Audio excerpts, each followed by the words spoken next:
I met murder on the way. He had a face like Castlereagh.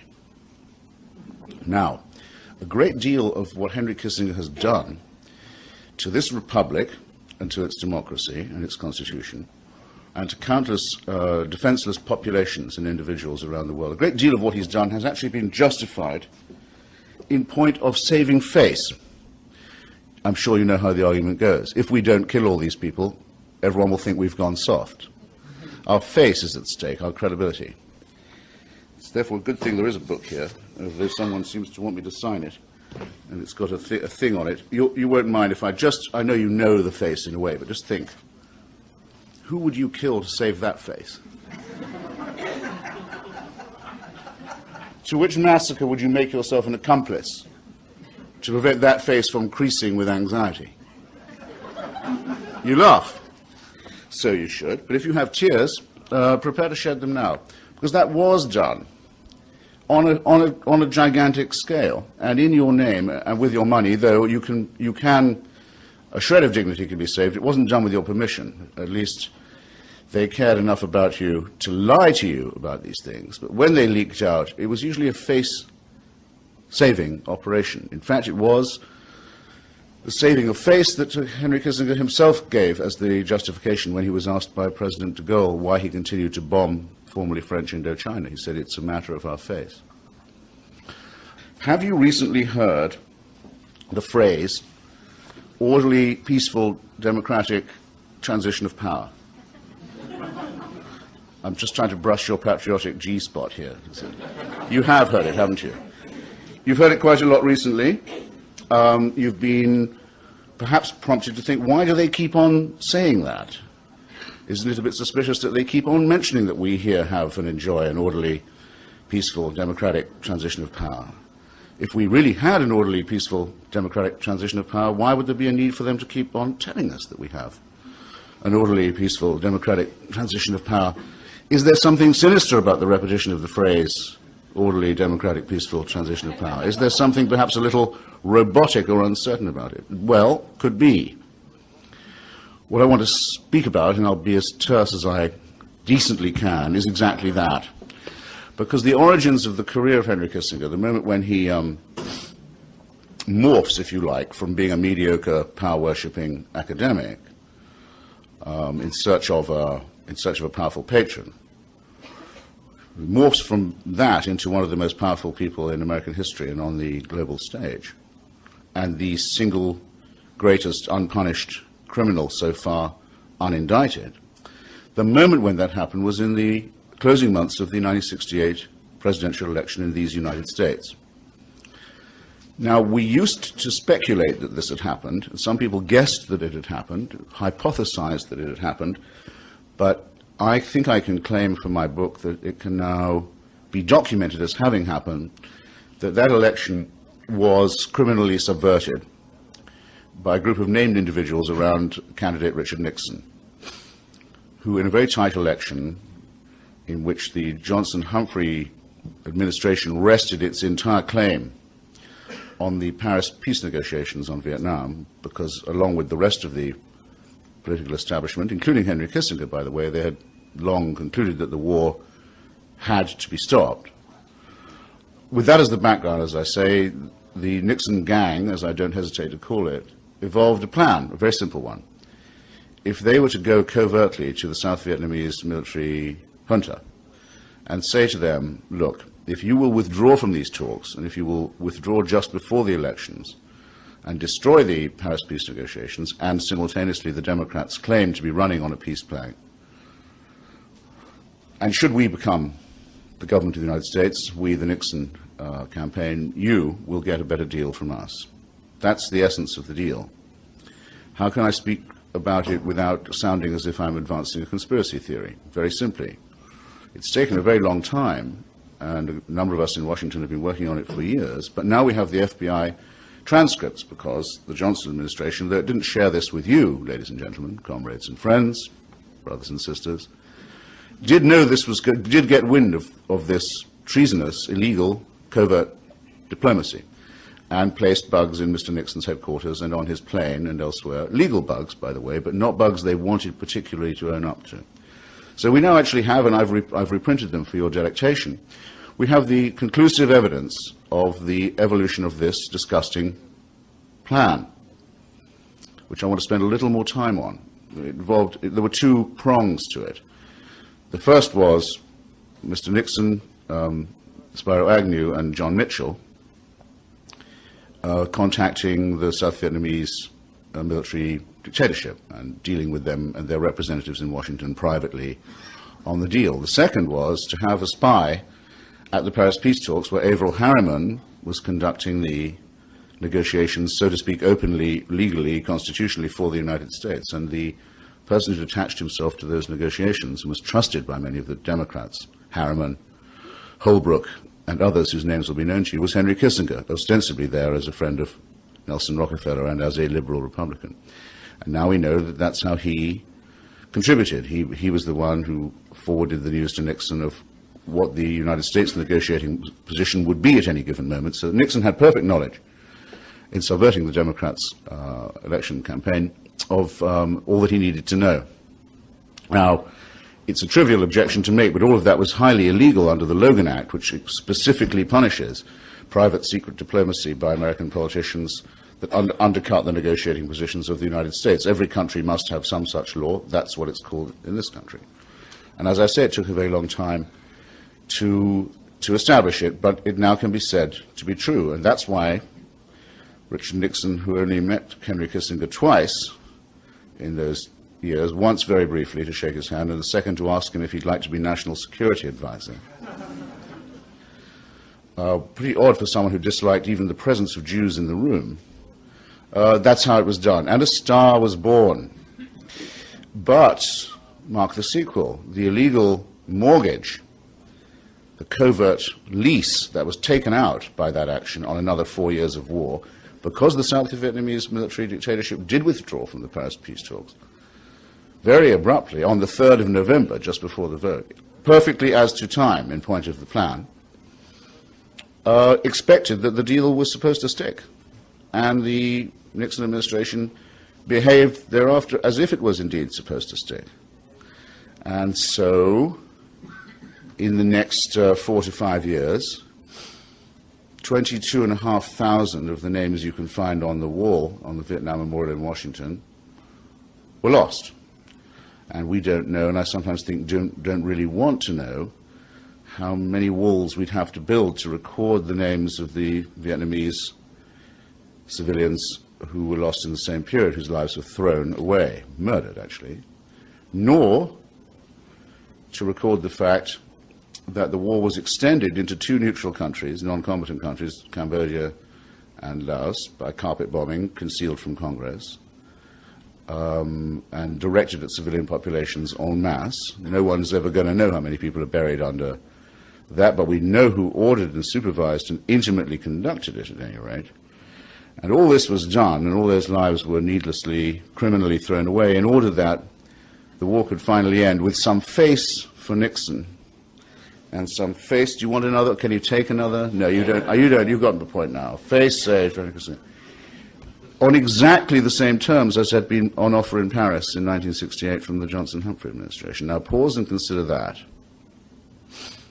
Taken together, in other words, the subversion and destruction and derailing of the United States presidential election, and the extension of an already criminal war of aggression and atrocity into Indochina and into 2 new countries for 4, maybe nearly 5 years, taken together because they are the same action, I think there's no rival yet to my modest claim made in my book that that's the most single wicked act in American history. And you might pause to note another thing. Of the 4 conspirators, Mr. Nixon, who was nearly impeached, people forget this, but the first article of impeachment against him when the articles were being prepared was for conducting a secret war in Cambodia. Had to cop a plea, as is well remembered, and resign in disgrace. Vice President Agnew, as he became the first vice president to have to leave under similar circumstances and was indicted for other reasons as well. The third of the 4 conspirators, John Mitchell, became the first United States Attorney General to go to the joint, to the slammer, to jail at last. Got one. Just once. Just every now and then it does happen. And I have his prison number in my book if you want to look it up. And he was, of course, with Henry Kissinger, the main member of the 40 Committee, the committee that oversees all United States covert actions abroad, and though those are illegal, at home. Only one of them remains unpunished. His impunity is beginning to look conspicuous, not to say obscene. So that's where we start with orderly, peaceful, democratic transitions of power. But it's not by any means where we end. I'll give golly, from a potential salad of examples. One might choose that of Chile.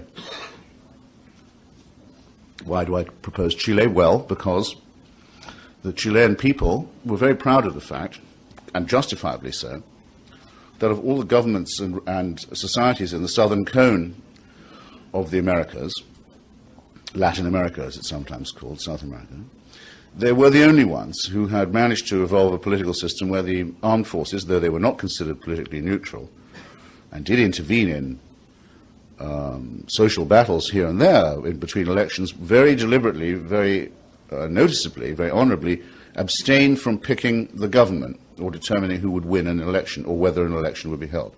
Chile had an unbroken record, in other words, of peaceful, democratic, orderly transition of power.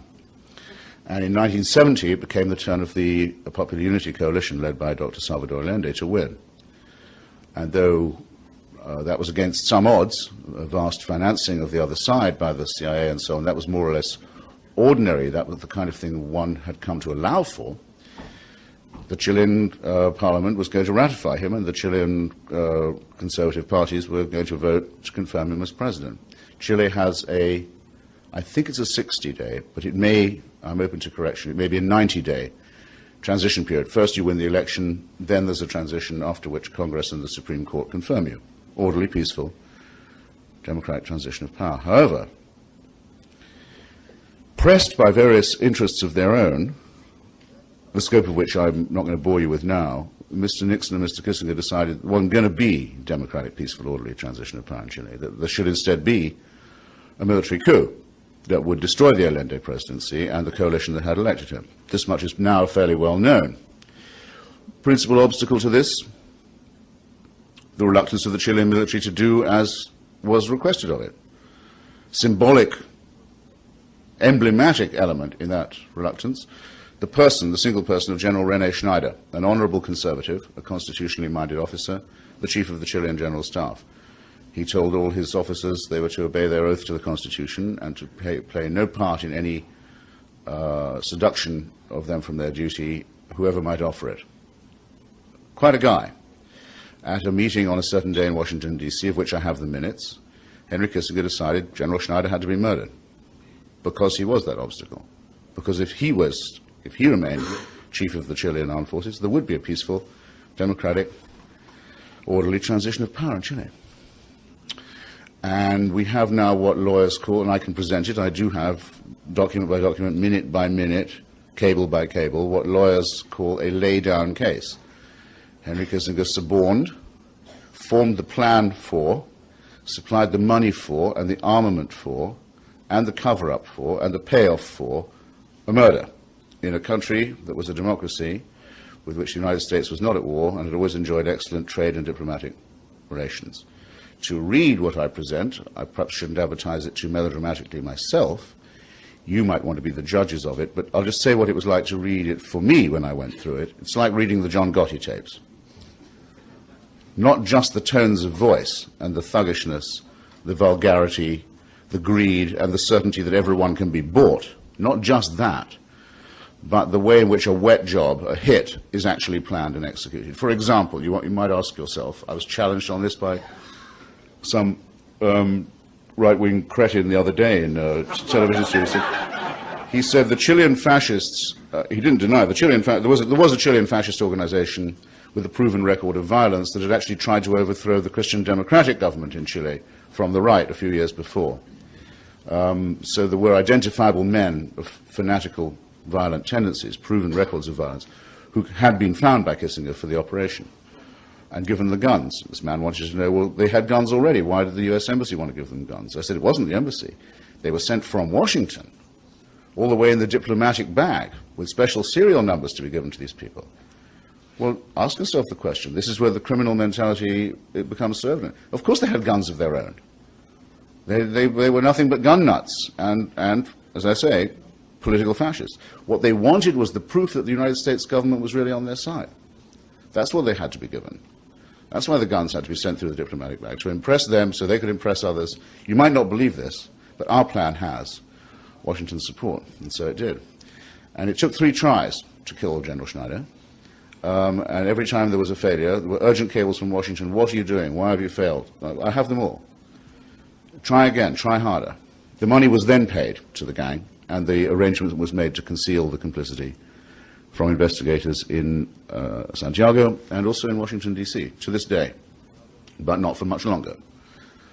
And I will just tell you something that might make you have a little holiday in some of your hearts, as it does in some of mine, so in mine, some of the time, or some of my heart, if you like. the bit that hasn't been shriveled by exposure to this. I must pick my words with care. Now that all this evidence is in, there is nothing to stop the relatives of people murdered in Chile from bringing a suit under the Alien Tort Claims Act in the United States against named identifiable American officials and accusing them, it's a civil suit, but accusing them of murder, kidnap, torture, and disappearance. And I know that there is such a group of Chileans and that they are going to bring such a suit, and Henry Kissinger's name is going to be on it.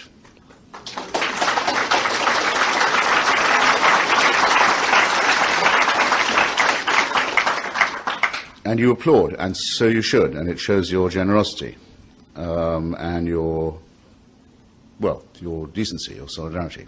But why are you applauding? Is it not an absolutely shattering disgrace that that task of bringing that case should be left to victims and volunteers in another country?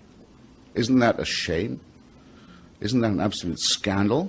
Where is there not one district attorney in these United States or one congressional committee that will not say that with this evidence before it, it should proceed, it should adopt this task? Are we really to say to people who've lost their sons and brothers and fathers and husbands to torture and murder and disappearance that they must scrape together the funds and bring themselves as petitioners to a court in the United States and only then have a word of justice spoken to them? What an appalling state of affairs that would be, and is. But that's what they ask you to live with now, and that's in the face of all the evidence, because there's no defense that can be pleaded to this. It is, as I say, a prima facie laid-down case. Well, that's the situation now, and that's the situation also as the United States remains the chief moral tutor and chief lecturer on human rights and war crimes to every other society in the world, the one that requires the speedy bringing to justice of war criminals and wanted violators of international law, that threatens with guns and with money those societies that do not speedily examine themselves and conduct, quite properly, by the way, in my view, purges and inquiries and trials of their own. But how much longer do you think this ridiculous dichotomy, this morally shameful and legally impossible dichotomy can be allowed to persist? Well, we don't know how long, but in that interregnum, the case of Henry Kissinger becomes the salient one, the test case. And so it will be a case of everything that's described as American values. Now, I don't know if I might make the assumption that I already made my point. Could I make that assumption? Because I'm quite happy to assume that people who come to meetings of this kind in bookstores of this sort have come to talk as well as to listen. I hope I'm not wrong about that. And my usual principle is that I won't leave if there's an unanswered question. But I think perhaps I might give you just one more transition before we... I'll tell you why I like it, or I don't like it, why I want to insist upon it, because it does involve me reading a bit from my own stuff, but then you expected that. Because it's been so much forgotten, and that's the mass murder in Bangladesh in the early 1970s. I remember it. I'm sure some of you remember it too. It's slightly slipped out of history now. In 1971, when Kissinger had been National Security Advisor only for 2 years, a crisis arose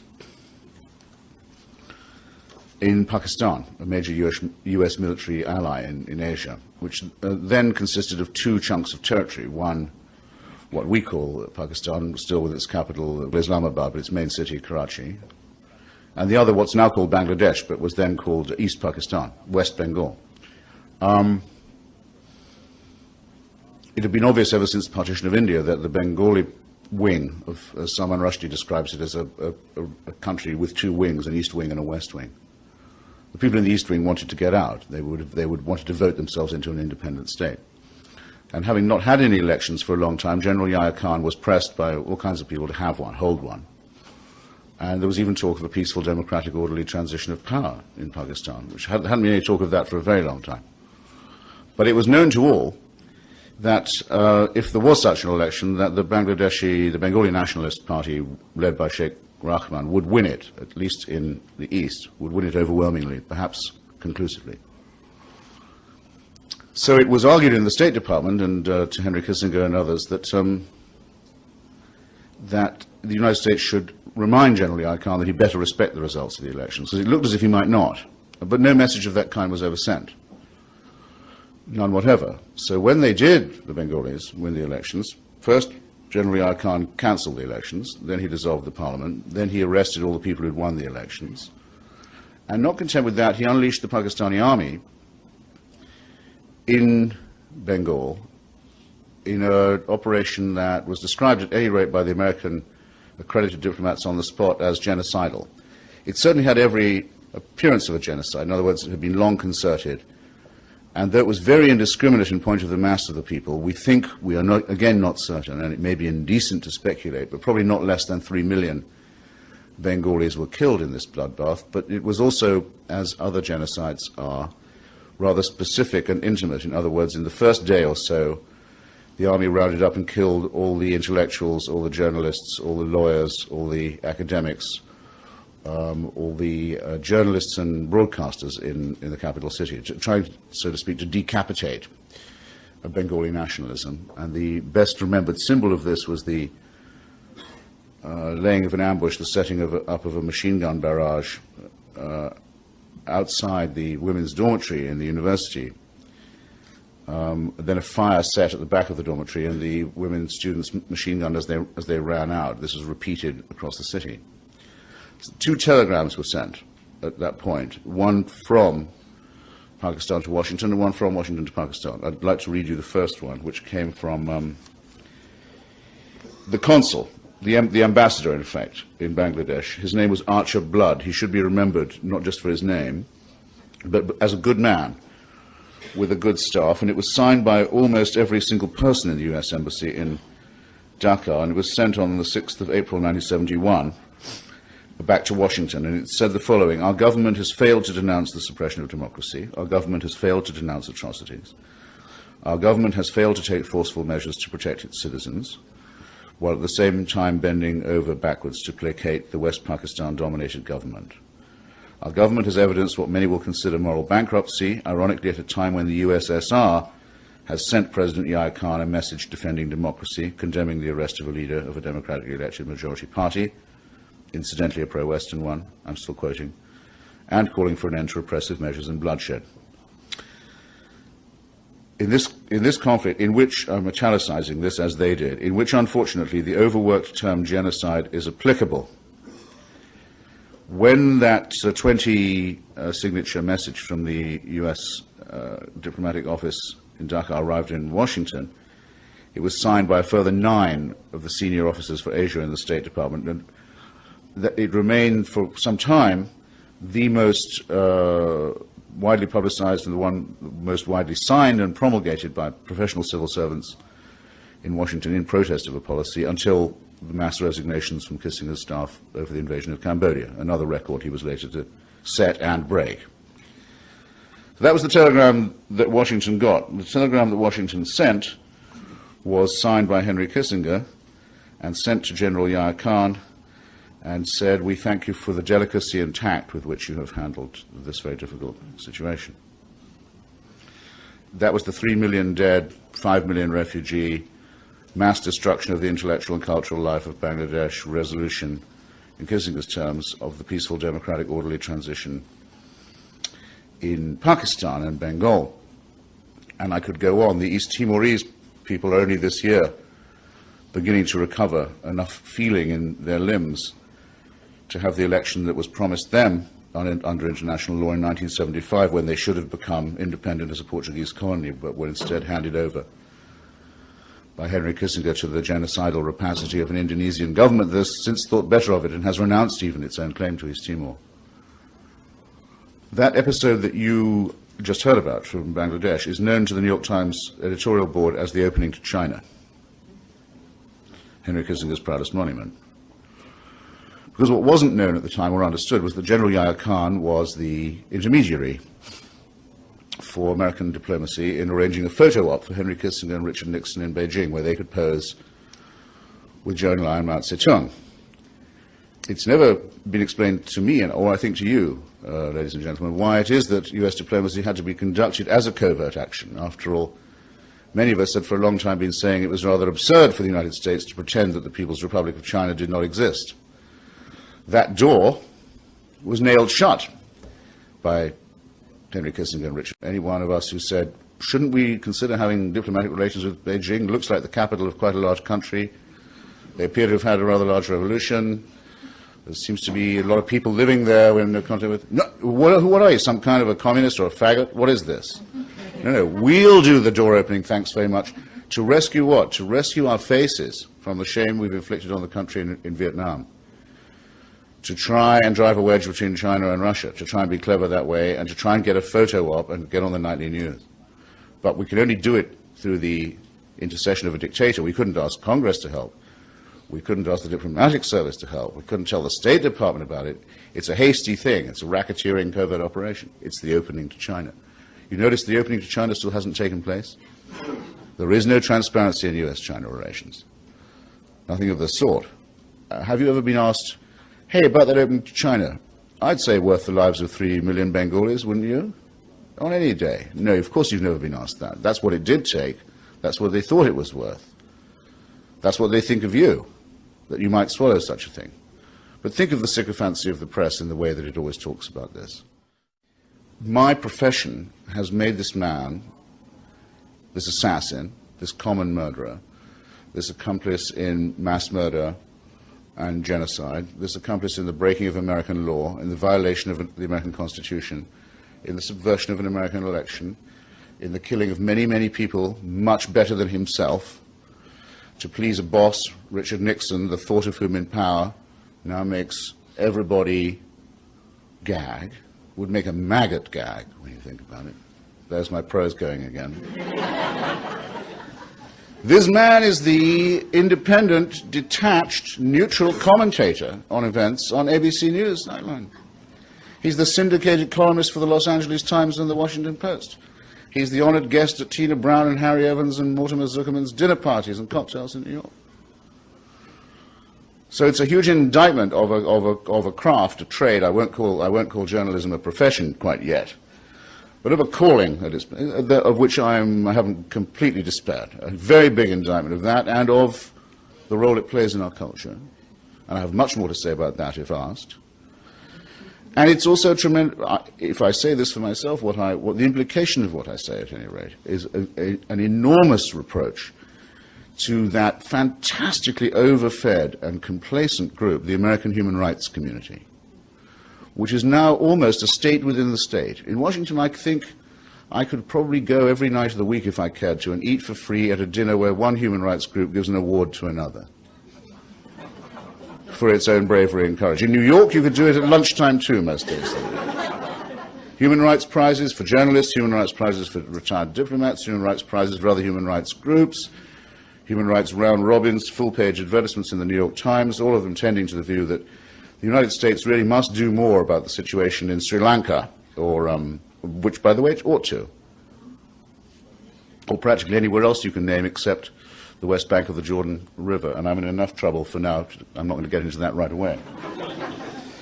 But there in the middle of Manhattan, where they meet for these dinners and give themselves the prizes and the awards, is the man that I hope I've persuaded you they might be taking, or should by now have taken, another look at. And it will be to really, really terribly to our shame if the task of bringing him to justice and doing justice for the victims is left to the victims themselves. We must swear we can and will do better than that. Thank you. Thanks very much.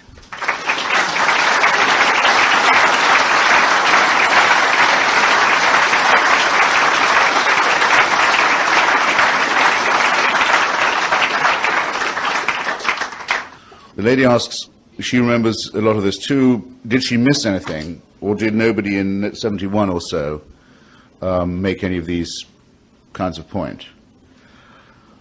The answer is, I don't want to seem as if it all depends on me, because it does not. As I say in my book, I'm standing on the shoulders of a lot of people who tried to investigate it. That a good deal of work was done by the Church Committee, for example. A good deal of work was done by Seymour Hersh and some other reporters in Washington, especially on Chile, but that the extent and depth of it wasn't known until very recently. In fact, I've been doing this for years in Washington, for 20 years now. It's only when Congressman Hinchey, last year in an amendment for Congress, insisted as a rider to the bill of appropriations that the CIA disgorge everything it had on Chile. This is in response, by the way, to the arrest of Pinochet and the implications of that, which are the things that are worrying Kissinger now. And that amendment passed, and to everyone's surprise, the CIA just complied. They gave us all the stuff. And I didn't know, I was sure, but I didn't know until then, that we would find that they had paid off the people who killed Schneider. We even have the amount of dollars they gave them, and when and where. And the point in the ocean off Valparaiso where they threw the guns to conceal the evidence. We know it all now. That's why the relatives can sue if they want to. Because you can't just sue in general, any more than the British Special Branch could be told to go around. This is an event I'd really love to have seen, I must say. They weren't told, go around to the clinic in London and arrest the Chilean junta. They were told, go round, you've got a warrant, go around to Mr. Pinochet's place and tell him he's nicked. Are you Augusto Pinochet? See. Well, I have here a warrant for your arrest. You may remain silent, but everything you say can be taken down and bloody well used in evidence against you. I would love to have seen that.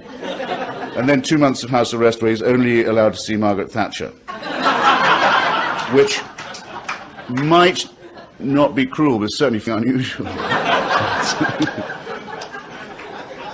Better still, because I was terrified when the British let him go on humanitarian grounds, because I know that the humanitarian grounds are the last thing that weigh with them. But better, he's on trial in Chile now. That's much better. Sir, I'm asked to comment on the following objection, really. Is there not a danger in focusing on Henry Kissinger in ignoring the fact that he's one of many executives of a policy of imperialism? You wouldn't find in me a very strong opponent of that view. But I would stipulate that, for example, when it came time to pay off the mortgage of the Vietnam secret deal that I talked about at the beginning, not many people in the Nixon administration were privy to that deal. Okay? And one of the things that was necessary for them to redeem it with their South Vietnamese partners was to pretend, what everyone in the political establishment had long since ceased to pretend, that the National Liberation Front of South Vietnam was not an indigenous force, right?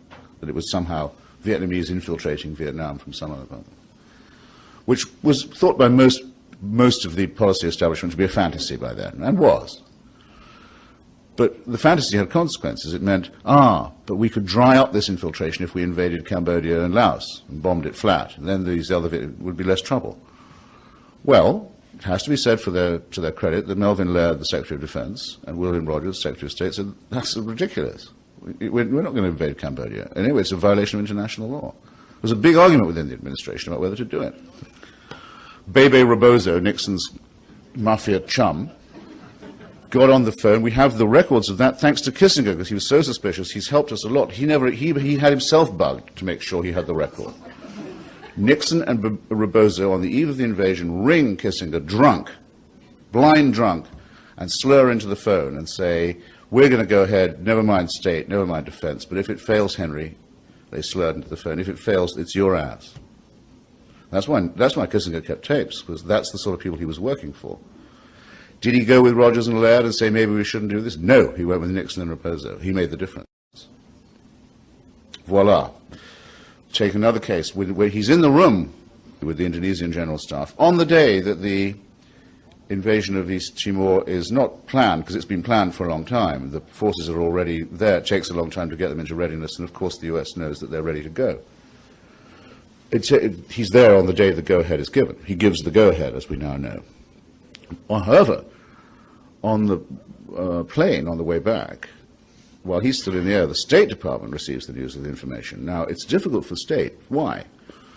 East Timor is under a UN mandate, a responsibility of Portugal, a NATO ally, which is decolonizing. Its job is to give the East Timorese an election and an independence constitution and get out and go home. That's the situation there.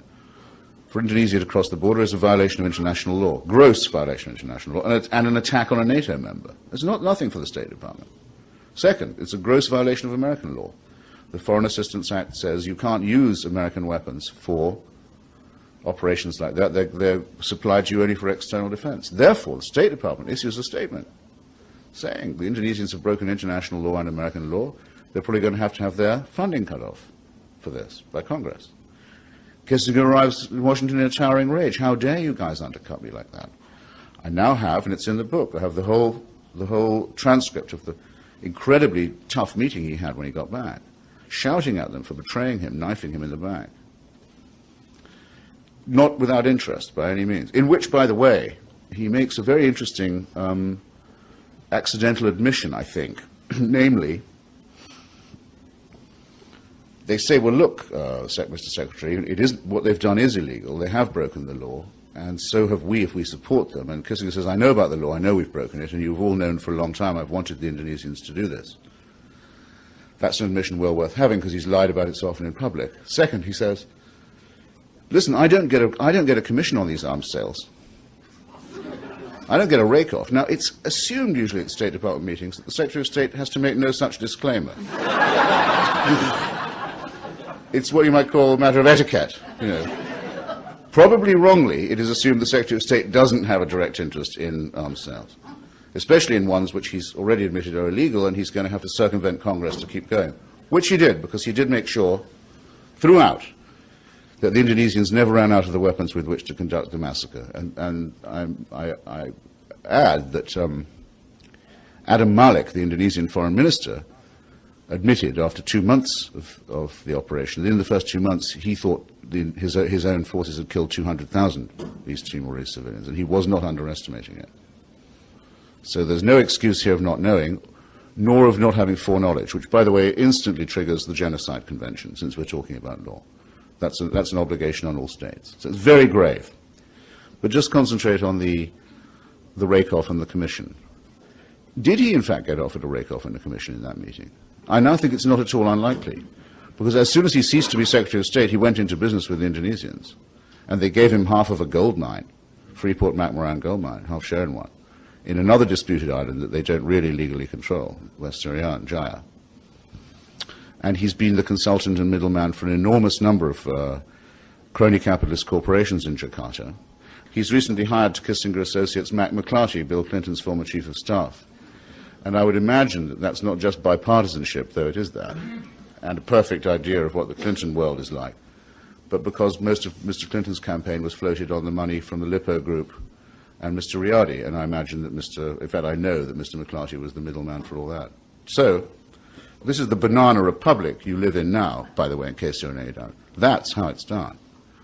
That's the insult they inflict on you. That's a very sneaky question. I was asked who I thought might represent Mr. Kissinger in a civil or other action. Well, it would depend which form it took. I mean, if it was a civil suit, he has a partner, also named William Rogers, oddly enough, who was one of his assistant secretaries of state for South America, in fact, who is a partner in Arnold and Porter, which is one of the bigger and nastier Washington law firms. I would imagine that's the way they would go. It's not impossible. There are some magistrates in Chile who've talked about asking to subpoena or even extradite Kissinger as the trial of Pinochet goes on.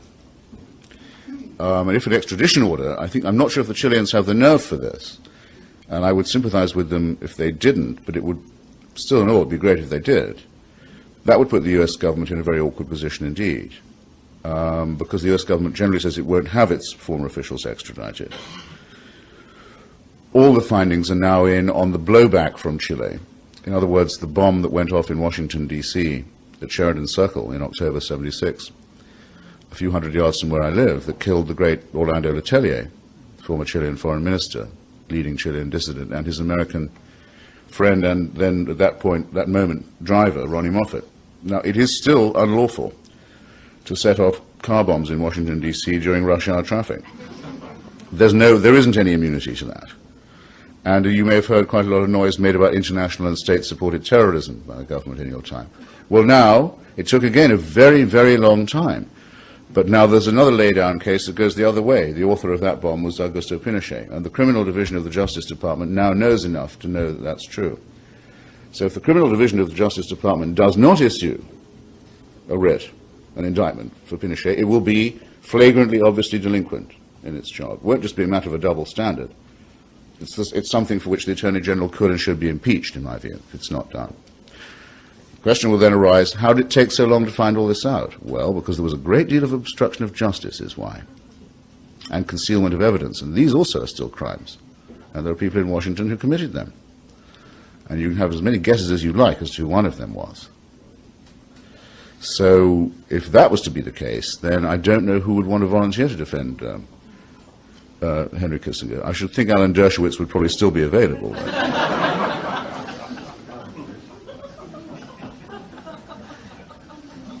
The questioner asked me to speculate on what other avenues of prosecution might lie open, whether a federal prosecution or congressional one or something in The Hague.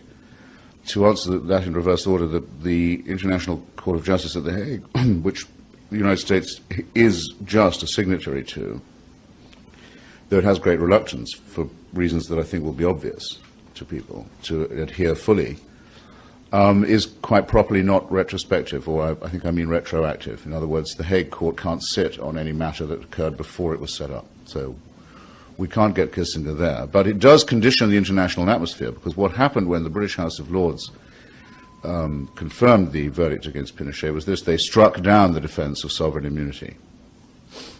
They established the idea of universal jurisdiction. In other words, any court is supposed now to, on its own initiative, without waiting for any further instructions, to arrest and either extradite or try offenders against the law on war crimes and crimes against humanity. It's the same law as applies to if you have a pirate in your jurisdiction. And any of them could and even might. And that if you are hailed before such a court, you won't be able to say, well, I admit I did all that, but I was trying to please Richard Nixon at the time. Okay, that won't be good enough as a defense. I have a section in my book drawn largely from General Telford Taylor, who was the senior United States military prosecutor at Nuremberg, who wrote a book called Nuremberg and Vietnam, measuring the extent to which the United States had endangered its leading politicians by conducting the war in that way. And he wrote the book, by the way, before the invasion or bombing of Cambodia was known. And he said that, yes, they had transgressed the Nuremberg standard, and that this was no small thing, because as well as conducting the trials largely with its own judges, the United States had caused to be enshrined, the Nuremberg Principles in the founding documents of the United Nations, of which the US is you might say, the founding member, certainly the host and senior member to this day, and had stated publicly that the United States, would consider itself bound by the same standards it had applied at Nuremberg. The difficulty there would be that at Nuremberg, for a rather sinister or shady reason, aerial bombardment of civilians is somewhat sketchily defined as a war crime. Doing it in itself is not a war crime. I mean, the Anglo-American side had more, what would be the word, perhaps embarrassment than to say that. But there are ways in which it can be found criminal, a judged criminal. And then, of course, there is the Genocide Convention, which mandates that states intervene to prevent and to punish genocide as soon as they become aware of it. It's in the atmosphere, in other words. A great change was made with the arrest of Pinochet. Jorge Castaneda, for example, the new Mexican foreign minister, recently decided, Mexico having arrested, on a warrant from Spain, an Argentine death squad leader who'd been wanted for some time. Normally, Mexico would have sent him back to Argentina, where he could probably have expected to vanish. But the request was to extradite him to Spain, to stand trial there, from the same magistrates, by the way, as were after me. And it has to be confirmed by the Mexican courts and by the Mexican Foreign Ministry, but it now has been. They are going to send him back to Spain. So the development in international law is quite uneven and somewhat ragged, but it's all in one direction at the moment. It's evolving towards universal jurisdiction and towards the abolition of sovereign immunity as a defense. So that's why the tape that I have of Kissinger with his publisher, very nervous about whether he's going to have to rewrite the Chile stuff and worried about the Chile precedent, is encouraging. He was quicker to see it than the human rights community was. I'm asked whether the political class, the criminal class in Washington, D.C., has any real conviction of its own rectitude or any ideological motivation, or whether it just is what it sometimes looks like. There are ideological types in Washington, D.C., no question about it.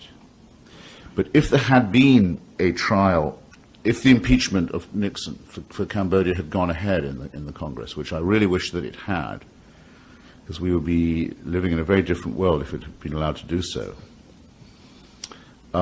Nixon would not have stood alone in the dock on that.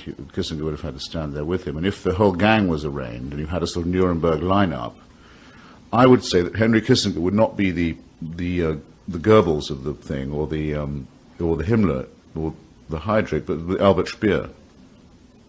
In other words, someone who would have done this for any regime. The reason I think so is particularly because he was quite conspicuous in the policy establishment by the summer of '68 in thinking the Vietnam War was probably, at the very best, a bad mistake and should be wound up as quickly as possible. And his findings on this, written for Foreign Policy magazine, actually appeared rather irritatingly because they'd gone to press long before. They appeared just as he became National Security Advisor for Nixon. And though I sometimes have debates when I can get them to come out to play, which is not often, with his defenders, they tend to take the line, well, it was a tough time, the world is a dangerous place, I know that, thanks. If nothing done against communism is immoral, and you see the case could be made with Stalinism, and that's so, then quite a lot of things are potentially entailed in it. I mean, for one, the United States fought on the wrong side in the Second World War, a view that is held by some Republicans, but covertly.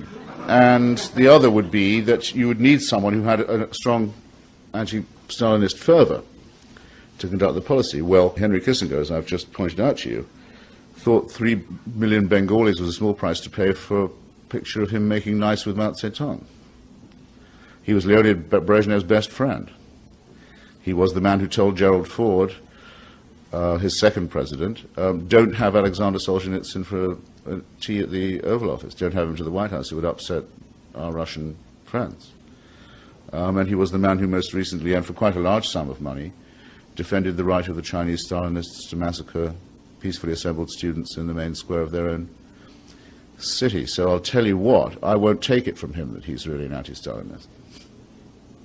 I won't take anything from him, as you may have suspected, but I won't have it from him that he's an unsleeping foe of the communist tyranny. It's not true. It's another part of the gigantic lie, or series of gigantic lies, that make up the total lie of his reputation and his standing in this country. The Reagan administration, oddly enough, wasn't very keen on Henry Kissinger. Didn't make much use of him. This administration has some of his clients or types in its ranks. Paul Wolfowitz, I suppose, most notably, and others of his vintage, like Cheney and Rumsfeld. I did not think that George Bush had been involved personally. I think it was a plan involved by William Casey. I don't know, I can't say with certainty that the plan was fully carried out, but it was designed and it was tried, and it may well have been carried out. Hasn't been proved. For that reason, there won't be a prosecution. I always thought one day somebody's memoirs will come out, because it always happens. Someone does publish some memoirs and you find out that it's worse than you ever suspected. I know of no exception to this rule so far. But as you say, it would be, I would prefer, I'm very glad that John Ashcroft is the Attorney General now, because his criminal division has to make up its mind, are we going to indict Pinochet or not?